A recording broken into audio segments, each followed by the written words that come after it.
السلام علیکم ویورز، میرا نام عطاء الرحمن اور آپ دیکھ رہے ہیں عطاء بخاری یوٹیوب چینل۔ قرآن کریم کی مسلسل ایکسپوزیشن کے سلسلے میں آج ہم سورہ البقرہ کی دو آیات 224 اور 225 ان دو آیات کی ایکسپوزیشن کریں گے۔ تو ان آیات کے اندر بات ہو رہی ہے قسموں کی، جو ہم قسمیں اٹھاتے ہیں اس کے متعلق قرآن کریم بات کر رہا ہے۔ تو قسمیں دو قسم کی ہوتی ہیں، ایک تو ہوتی ہے جو لغو قسم کی قسمیں ہوں۔ لغو وہ ہوتی ہیں جو بے مقصد ہوں، جن کا کوئی مقصد ہی نہیں ہوتا، تو بلا وجہ ہم قسمیں اٹھاتے ہیں جن کا کوئی مقصد نہ ہو۔ قرآن کریم ان کو لغو قسمیں بولتا ہے۔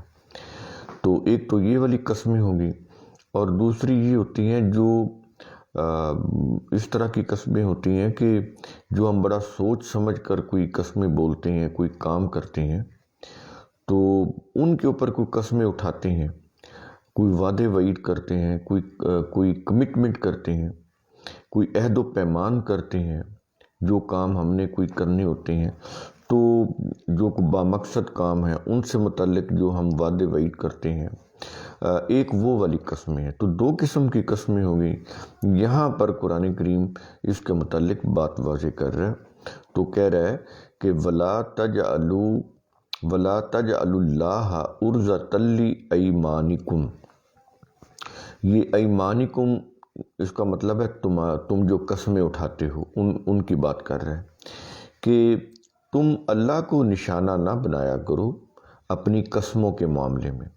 تم نے جو بھی قسمیں جو بھی کرنی ہوتی اس طرح کی چیزیں، اس میں اللہ کو نہ لے کر آیا کرو۔ وہ تمہارے افعال ہوتے ہیں، تم کرتے ہو، تو اس میں خدا کو بیچ میں نہ لایا کرو، اس کی قسمیں نہ اٹھایا کرو۔ یہ ہے وَلَا تَجْعَلُوا اللَّهَ عُرْضَةً لِأَيْمَانِكُمْ، کہ اپنی قسموں کے معاملے میں اللہ کو نشانہ نہ بنایا کرو۔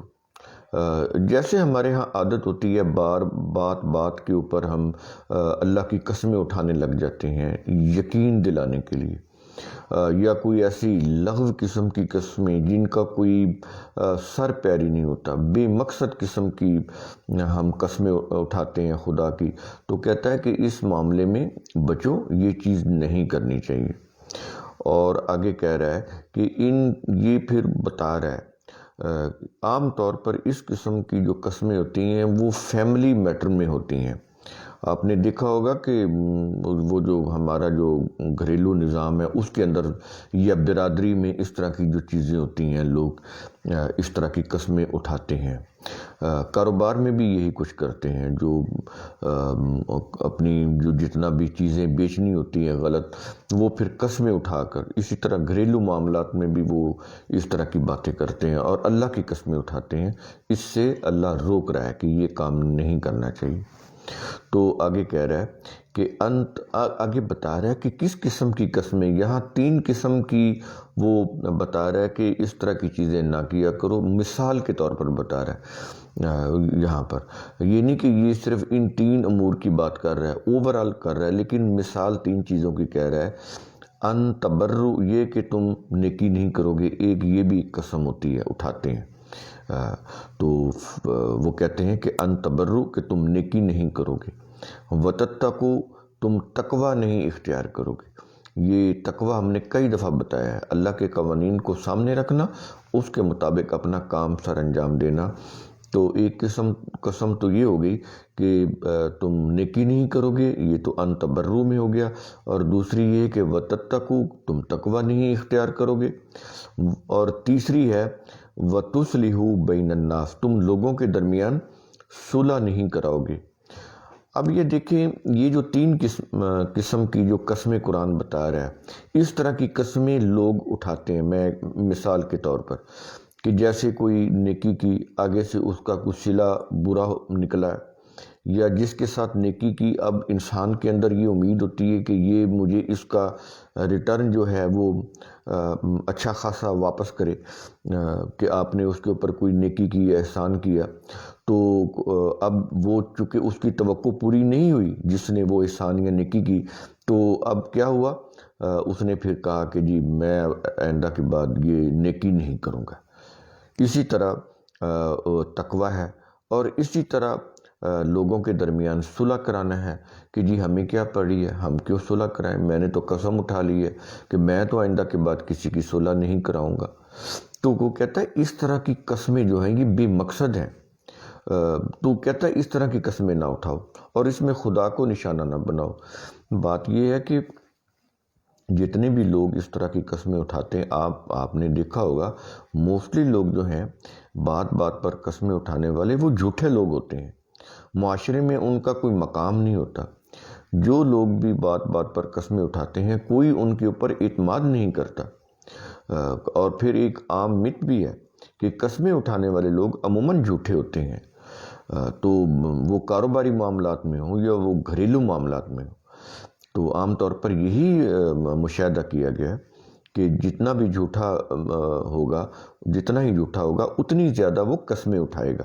تو اس طرح معاشرے میں اس طرح کی قسمیں اٹھانے والے جو لوگ ہیں تو وہ پسند نہیں کیے جاتے۔ وہ اپنی طرف سے اٹھاتے ہیں کہ ہم جب قسمیں اٹھائیں گے تو لوگ ہماری بات پہ یقین کر لیں گے، لیکن لوگ یقین نہیں کرتے بلکہ الٹا ان کو جھوٹا ہی سمجھتے ہیں۔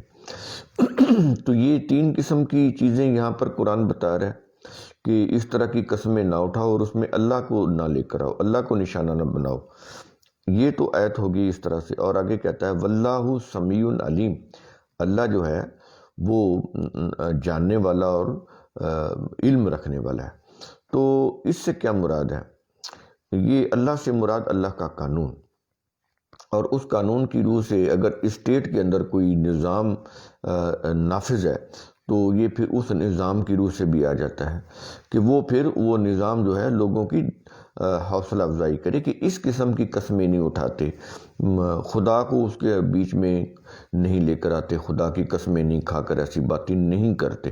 تو یہ چیز ہوگی، اور آگے پھر کہہ رہا ہے لا یؤاخذکم اللہ، اب یہ آیت آگی 225 نمبر کی، لا یؤاخذکم اللہ باللغو فی ایمانکم، کہتا ہے اس قسم کی جو قسمیں تم کھاتے ہو نا کہ آئندہ کے بعد میں نیکی نہیں کروں گا، میں تقوی اختیار نہیں کروں گا، میں لوگوں کے درمیان صلح نہیں کراؤں گا، تو اب یہ دیکھیں ایکچولی تو اس کو صلح کرانی چاہیے، ایکچولی تو اس کو تقوی اختیار کرنا چاہیے، ایکچولی تو اس کو نیکی احسان کرنا چاہیے، لیکن جب وہ اس معاملے میں قسم اٹھاتا ہے اور وہ بھی خدا کی قسم، کوئی بھی ایسا کرتا ہے تو اللہ کہہ رہا ہے کہ ہم تمہاری اس قسم کی جو لغو قسمیں ہیں ان کے اوپر تمہیں نہیں پکڑیں گے، اس لیے نہیں پکڑیں گے کہ یہ کام تمہیں کرنے چاہیے تھے، تم نے فضول میں یہ قسمیں اٹھائیں، تو اس لیے وہ کہتا ہے کہ بے مقصد ہے یہ قسمیں۔ اصولاً تو یہ چیزیں تمہیں کرنی چاہیے معاشرے میں رہنے کے لیے، معاشرے کو بیلنس میں رکھنے کے لیے، یہ ضروری ہے یہ چیزیں کرنی، اور تم کہہ رہے ہو کہ ہم نہیں کریں گے۔ تو کہتا ہے کہ یہ اس قسم کی بے مقصد فضول قسمیں جو ہیں ان کے اوپر اللہ تمہیں نہیں پکڑے گا، یہ اللہ تمہیں نہیں پکڑے گا، لا یؤاخذکم اللہ، اللہ تمہیں نہیں پکڑے گا۔ اس سے کیا مراد ہے؟ وہ یہ کہہ رہا ہے کہ اسٹیٹ کا جو نظام ہے وہ لوگوں کو اس کے اوپر نہ پکڑے۔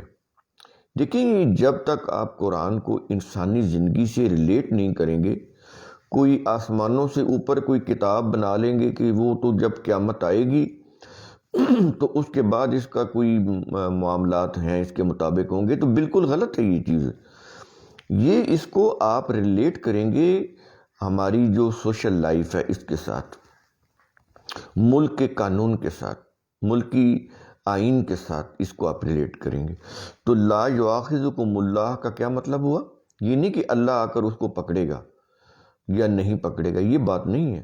یعنی اسٹیٹ کا قانون جو اس کتاب کے مطابق ہونا چاہیے، لازمی ہونا چاہیے، وہ جو قانون ہے، وہ جو مملکت، وہ جو حکومت ہے، وہ ان قسموں کے اوپر لوگوں کو نہیں پکڑے گی اور سزا نہیں دے گی کہ تم نے قسم کھا لی ہے کہ اب تم نیکی نہیں کرو گے یا تقوی اختیار نہیں کرو گے اور تم لوگوں کے درمیان صلح نہیں کرو گے، تو اب وہ اگر کرنے لگ جائیں، نیکی کرنے لگ جائیں قسم کھانے کے بعد، یا تقوی اختیار کرنے لگ جائیں، یا وہ لوگوں کے درمیان صلح کرانے لگ جائیں، تو اسٹیٹ پکڑ کر ان کو کوئی سزا دے دے، تو یہاں پر وہ یہ کہہ رہا ہے کہ لا یؤاخذکم اللہ، اسٹیٹ کا جو قانون ہے وہ ان کو ان باتوں پر نہیں پکڑے گا، کیونکہ انہوں نے تو یہ قسمیں ہی غلط اٹھائی تھی۔ اب سمجھ آ رہی یہ چیز؟ میں بار بار رپیٹ اس لیے کر رہا ہوں تاکہ بات واضح ہو جائے کہ یہ قرآن کریم کہنا کیا چاہتا ہے۔ اسٹیٹ کی سطح کے اوپر بات کر رہا ہے کہ اسٹیٹ کا جو وہ قانون ہے جو قرآن کی روح سے بنایا جائے، وہ پھر ان کو اس معاملے میں نہ پکڑے، وہ نہیں پکڑے۔ تو یہ تو ہو گیا۔ آگے کہتا ہے وَلَٰكِنْ يُؤَاخِذُكُمْ، لیکن وہ قانون جو ہے، یعنی اللہ جو ہے، اللہ کا قانون جو ہے جو اسٹیٹ کی سطح کے اوپر نافذ ہوگا، وہ مواخذہ کرے گا، پکڑے گا لوگوں کو، تمہیں پکڑے گا یعنی لوگوں کو پکڑے گا کس معاملے میں؟ بما کسبت قلوبکم، جو تمہارے دلوں نے کمایا، جو بھی غلط کمایا اس کے اوپر پکڑے گا، ان قسموں کے اوپر نہیں پکڑے گا۔ اب یہاں پر قلوبکم آ رہا ہے، یہ دیکھیں مخاطب کی صیغے ہیں ساری، یہ ہیں، اس کو بولتے ہیں سیکنڈ پرسن پروناؤن، جن سے مخاطب ہو۔ قرآن کریم کم یعنی مخاطب ہے تمام انسانیت سے، ہمیں بھی، جو اس قرآن کو نہیں بھی پڑھ رہے ان کو بھی، قیامت تک کے لوگوں کو مخاطب کر کے کہہ رہے ہیں کہ قانون جو ہے، اللہ کا قانون جو اسٹیٹ کی سطح پر نافذ ہوگا، وہ تمہیں ان معاملات میں نہیں پکڑے گا۔ یہ جو تم نے بے مقصد قسمیں اٹھائی ہیں، کن معاملات میں، کن قسموں میں، کن معاملات میں پکڑے گا؟ جو تمہارے دلوں نے کمایا۔ تو جو کمایا ہے، جو ایکٹیولی کوئی کام کیا ہے غلط، اس کے اوپر پکڑے گا، مواخذہ اس کے اوپر ہوگا، پکڑ اس کے اوپر ہوگی۔ یہ یؤاخذکم اسی سے مواخذہ ہے۔ مواخذہ کا مطلب ہے قانونی پکڑ، قانونی طور پر گرفت میں لینا یا پکڑ لینا، یہ چیز ہوتی ہے۔ تو کہتا ہے کہ قسموں کے اوپر نہیں پکڑا جائے گا، جو ایکچول انہوں نے غلط کام کیے ہیں ان کے اوپر ان کو پکڑا جائے گا۔ اب آ رہی سمجھ کیا چیز ہو رہی ہے؟ تو یہاں پر قلوبکم ہے کہ جو تمہارے دلوں نے کمایا، غلط کام کیے۔ اب یہاں پر دل کیوں کہہ رہا ہے؟ دیکھیں ہم یہ دل استعمال کرتے ہیں، ہم کہتے ہیں کہ میرا دل کہتا ہے کہ وہ جھوٹا نہیں ہے، حالانکہ دل کا کام بلڈ کو پمپ کرنا ہے تاکہ سارے جسم میں بلڈ کی سرکولیشن ہو۔ دل کا کام سوچنا نہیں ہوتا۔ تو یہ تو اس کا مطلب یہ ہوا کہ یہ جو قلوبکم ہے، یہ کلینکل ہارٹ نہیں ہے جو اندر خون کو پمپ کر رہا ہے، جس کی وجہ سے خون جو سارے جسم میں گردش کر رہا ہے۔ قلوبکم، جب بھی قرآن کے اندر قلب یا قلوبکم کے الفاظ آئے، قلب کا لفظ آئے، اس کا مطلب کلینکل ہارٹ نہیں ہے، مائنڈ ہے، ہیومن مائنڈ، جو سوچنے کا کام کرتا ہے، جو انالیسس کرتا ہے، جہاں سے خیالات آگے چلتے ہیں، جو صحیح اور غلط میں تمیز کرتا ہے، جس کے پاس اختیار ہوتا ہے کسی کام کو کرنے کا یا نہ کرنے کا، کسی اچھے کام کو کرنے کا، کسی برے کام کرنے کا، اس کے پاس ارادہ اور اختیار ہوتا ہے۔ قرآن کریم قلب اس کو کہتا ہے۔ یہ بار بار سمجھ لیں، جب بھی یہ الفاظ آئیں گے ہم آپ کو بتائیں گے کہ قرآن کریم ان الفاظ کے کیا میننگ لیتا ہے۔ تو ایک وہ دل ہوتا ہے جو عام طور پر ہم بولتے ہیں کہ جو ہمارے جسم کے اندر ہے، یہ وہ والا دل نہیں ہے۔ فلسفے کی زبان میں، فلسفی کے اندر قلب بولتے ہیں جس کا معنی دل ہے، کس کو کہتے ہیں؟ مائنڈ کو۔ تو جب بھی قرآن میں قلب آئے تو اس کا مطلب کلینکل ہارٹ نہیں ہوتا، ہیومن مائنڈ ہوتا ہے۔ اب ساری سمجھ، جہاں بھی جس جگہ پر بھی قلب کے معنی آئے، قلب کی جمع قلوب ہے، یہاں پر قلوبکم آ رہا ہے، تمہارے دل، تمہارے قلوب، تو اس کا مطلب کیا ہو گیا؟ تمہارے مائنڈ۔ یہ کلینکل ہارٹ نہیں ہے۔ اگین اینڈ اگین ہم اس چیز کی وضاحت کرتے چلے جا رہے ہیں، کیونکہ آگے شاید یہ وضاحت اتنی نہ آئے، ہم ویڈیو کو مزید جو ہے بریف کرتے چلے جائیں گے، تو اس لیے یہ پھر یہیں پر یہ چیزیں سمجھ لیں۔ سورہ بقرہ کے جتنے بھی ویڈیوز ہیں یہ تھوڑے سے طویل اس لیے ہیں ان کے دورانیہ کہ ہم بیسک کانسیپٹ کو کلیئر کر رہے ہیں۔ جب آگے آئیں گے تو ہو سکتا ہے کہ ہمیں یہ بار بار رپیٹ جو ہے وہ نہ کرنا پڑے، اس لیے کہ ویڈیو کا جو ٹائم ہے وہ ہم نے مختصر کر دینا ہے، کم کر دینا ہے، تاکہ لوگ جو ہیں وہ ایزیلی اس کو سن سکیں۔ تو اس لیے آپ یہیں سے جو سمجھ لیں، جو بیسک قرآن کریم کی جو ٹرمنالوجی ہے، جو اس کی اصطلاحات ہیں، آپ شروع سے سمجھ لیں سورہ بقرہ کی کمپلیٹ ہونے تک، کیونکہ اب یہ کمپلیٹ ہونے والی ہے، 225 آیات ہو گئی ہیں، پیچھے تھوڑی آیات رہ گئی، 286 ٹوٹل اس کی آیات ہیں، تو پیچھے بہت کم آیات رہ گئی ہیں۔ تو اس لیے میں آپ کو بار بار یہ رپیٹ کرتا چلا جا رہا ہوں کہ قرآن کریم کی یہ بیسک کانسیپٹ ہیں، سورہ بقرہ کو سمجھ لیں تو آپ نے سمجھا کہ قلوب قلب کی جمع ہے اور اس کا مطلب ہوتا ہے مائنڈ، تو یہ کلینکل ہارٹ نہیں ہوتا۔ تو اس لیے وہ یہ کہہ رہا ہے کہ جو تمہارے مائنڈ نے جو غلط کیا، ہمارا قانون جو ملکی سطح کے اوپر نافذ ہوگا اور آخرت میں بھی دونوں طرف سے، کہتا ہے کہ وہ ان کے اوپر پکڑے گا جو تمہارے مائنڈ نے سوچ سمجھ کر کوئی غلط کام کیا ہو۔ تو کہتا ہے اس طرح کی جو فضول قسمیں بے مقصد سی، ان کے اوپر نہیں پکڑا جائے گا تمہیں۔ جو تم غلط کام کرو گے جن کے نتائج تباہ کن ہیں، ان کے اوپر تمہیں پکڑا جائے گا۔ اور آگے کہا جا رہا ہے کہ واللہ غفور حلیم، یہاں پر اللہ کی دو صفات بیان ہو رہی ہیں بڑی عظیم۔ تو ایک تو غفور ہے، غفور کا مطلب کیا ہوتا ہے؟ پروٹیکٹر، پروٹیکشن دینے والا۔ وہ کیسے ملے گی؟ جب اللہ کے قوانین کو سمجھیں گے اور ریاست کی سطح کے اوپر امپلیمنٹ کریں گے تو پھر پروٹیکشن ملے گی۔ سمجھ آ رہی ہے چیزیں؟ کوئی بھی سٹیزن جب اپنے کنٹری لاء کی وائلیشن کرتا ہے تو وہ اس کو پروٹیکشن نہیں دیتی، وہ جو مملکت ہے وہ اس کو پنشمنٹ دیتی ہے، ٹھیک ہے؟ اسی طرح اللہ کے قوانین ہیں، جب وہ کانسٹیٹیوشن ان کے طور پر نافذ نہیں ہوتے کسی کنٹری کے اندر تو اس وقت تک وہ پھر کتاب کے اندر بند ہیں۔ جب نافذ ہو جائیں گے تو پھر ان کو جب فالو کیا جائے گا نافذ ہونے کے بعد تو پھر پروٹیکشن ملے گی اس سوسائٹی کو جہاں پر وہ قوانین نافذ ہے۔ تو یہاں پر وہ صفت لے کر آ رہا ہے واللہ غفور، اور آگے دوسری صفت کیا بتا رہا ہے؟ حلیم، کہ وہ حلیم ہے۔ حلیم کا کیا مطلب ہے؟ کہ وہ ٹالرنس کرنے والا ہے، بردبار ہے۔ تو حلیم کے اندر ٹالرنس کے میننگ آتی ہے کہ وہ ٹالرنس والا ہے۔ یہ نہیں ہے کہ تھوڑی سی بھی تم سے کوئی غلطی ہو گئی تو وہ اس کا قانون تمہیں پکڑ لے، اپنی گرفت میں لے، ایسا نہیں ہے۔ جیسے پیچھے وہ بتا رہا ہے کہ اگر تم یہ قسمیں اٹھا لو کہ نیکی نہیں کرو گے، تقوی اختیار نہیں کرو گے، صلح نہیں کرو گے، تو کہتا ہے کہ پھر تم اگر یہ چیزیں کرنے لگ جاؤ تو ہم تمہیں نہیں پکڑیں گے، یعنی ہمارا قانون تمہیں اس کے اوپر نہیں پکڑے گا، اس کے اوپر تمہاری گرفت نہیں کرے گا کہ تم نے تو یہ قسمیں کہی تھیں اور اب کیوں کر رہے ہو۔ تو کہتا ہے یہ تو قسمیں بڑی لغو تھیں، بے مقصد، یہ تو اٹھانی نہیں چاہیے تھیں۔ اللہ کو تم نشانہ بناتے ہو تو اللہ کی قسمیں اٹھا کر تو یہ تو کرنا ہی نہیں چاہیے تھا۔ تو اگر کر بیٹھے ہو تو اس کے اوپر اللہ تمہیں نہیں پکڑے گا، اس کے اوپر تمہاری گرفت نہیں ہوگی۔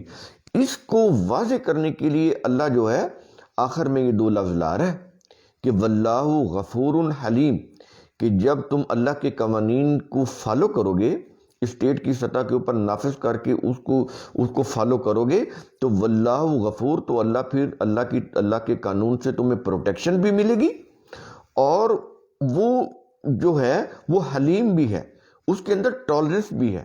تو وہ چھوٹی چھوٹی تمہاری یہ جو غلطیاں ہیں ان کے اوپر تمہارا مواخذہ نہیں کرے گا، اس قانون کی روح سے ان چھوٹی چھوٹی چیزوں کی بنا پر تمہیں گرفت میں نہیں لیا جائے گا کہ تمہیں گرفت میں لے کے سزا دینی شروع کر دی جائے۔ یہ تم خود اپنے آپ کو ریکٹیفائی کرو، گائیڈنس ہم تمہیں دے رہے ہیں، رہنمائی تمہاری کر رہے ہیں، ان اصولوں کی روشنی میں تم اپنے آپ کو ریکٹیفائی کرو، اپنی اصلاح کرو، اور یہ جان لو کہ جب تم اللہ کے قوانین کو فالو کرو گے تو تمہیں پروٹیکشن ملے گی، اور اس کے اندر اگر کوئی چھوٹی چھوٹی کوئی غلطیاں ہو جاتی ہیں تو پھر اس میں اللہ درگزر بھی کرتا ہے کیونکہ وہ حلیم ہے، میجر فالٹ کے اوپر پکڑتا ہے، چھوٹی چھوٹی غلطیاں اس طرح کی ان کے اوپر نہیں پکڑتا، ان کے اوپر وہ تمہیں وارن کرتا جاتا ہے کہ تم غلط کر رہے ہو، آج چھوٹی غلطی کر رہے ہو کل بڑی غلطی کرو گے، تو وارن کرتا جا رہا ہے کہ سنبھل جاؤ، یہ چھوٹی چھوٹی غلطیاں کئی بڑی غلطیوں میں تمہیں نہ لے جائیں، تو یہیں پہ رک جاؤ، یہاں تک تو اللہ کی جو قانون ہے اس کے اندر بردباری ہے، وہ تم سے درگزر کرے گا، لیکن اپنے آپ کو ریکٹیفائی کر لو۔ تو یہ ہے جی واللہ غفور حلیم، دو عظیم صفات اللہ کی یہاں پر لا کر اللہ نے اپنا جو قانون ہے اس کے کانسیپٹ کو کلیئر کر دیا ہے کہ وہاں پہ اگر اس کو فالو کرتے ہو تو اس کے اندر پروٹیکشن بھی ہے اور اس کے اندر چھوٹی موٹی غلطی ہونے سے وہ ایوائڈ بھی کرتا ہے اس کے اندر، کیونکہ ٹالرنس ہے۔ تو امید ہے قرآن کریم کا اصول ثم تفکروا، اس کی روح سے آپ خود بھی سوچیں گے، سمجھیں گے اور قرآن کے حقائق کو سمجھنے میں آپ کو مدد ملے گی، لیکن غور و فکر کے ساتھ۔ اگر آپ خالی ترجمہ پڑھ کر آگے گزر جائیں گے کوئی چیز سمجھ نہیں آئے گی۔ تو اس طرح سے تدبر کے ساتھ جب قرآن کے اوپر آپ غور و فکر کریں گے تو آپ کے سامنے قرآن اور زندگی کے حقائق جو ہیں وہ کھلتے چلے جائیں گے۔ شکریہ۔